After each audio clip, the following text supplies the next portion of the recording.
Hello दोस्तों। जब तूफान आता है तो कहते हैं कि जो कमज़ोर होता है उसको बाहर ले जाता है।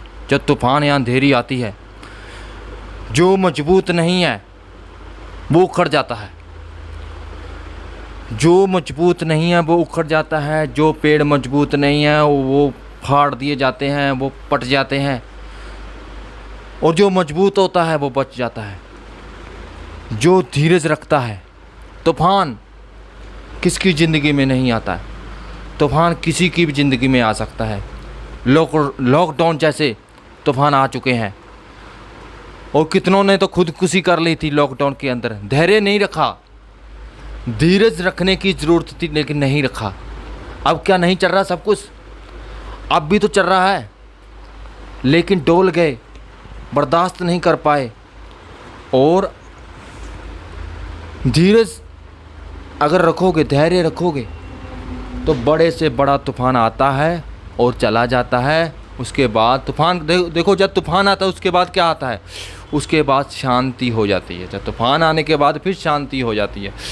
शांति आने के बाद फिर तूफान आता है। ये तो चलता ही रहता है, ऐसे चलता ही रहता है। हमने इस ज़िंदगी में अभी तक सीखा ही क्या है? क्या सीखा है हमने अब तक इस ज़िंदगी में? आपको नहीं पता कि गाड़ी के अंदर 5वां टायर क्यों होता है? गाड़ी के अंदर 5वां टायर क्यों होता है? वो इसलिए होता है ताकि जो इमरजेंसी अगर पड़ जाए तो उस 5वां टायर आपके पंचर हो जाए, टायर फट जाए, वो 5वां टायर आपके काम आ जाता है। इमरजेंसी के लिए होता है। क्या ज़िंदगी में आपने कभी कमाई नहीं की? क्या इमरजेंसी के लिए आप टिप्पणी नहीं बना सकते? बनाओगे तो ज़िंदगी में जब बुरा टाइम आएगा तो वही टिप्पणी आपके काम आएगी। दोस्तों, ज़िंदगी में अगर संभलना है तो वो टिप्पणी बनाना सीखो भी। वो गाड़ी में 5वां टायर क्यों होता है, वह भी हमें यही सिखाता है कि इस ज़िंदगी में जब चलते हैं तो इमरजेंसी यहाँ भी आ सकती है, टायर यहाँ भी फट सकता है। और वो जिसके पास वो 5वां टायर है, यानी कि जिसके पास इमरजेंसी है, वो धीरज से उस समय को पास कर लेता है, उस समय को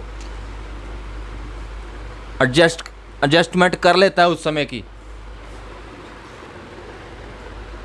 कहते हैं कि दुख में सुमिरन सब करें, सुख में करे ना कोई। जो सुख में सुमिरन करे, दुख काहे को होए। थैंक यू दोस्तों।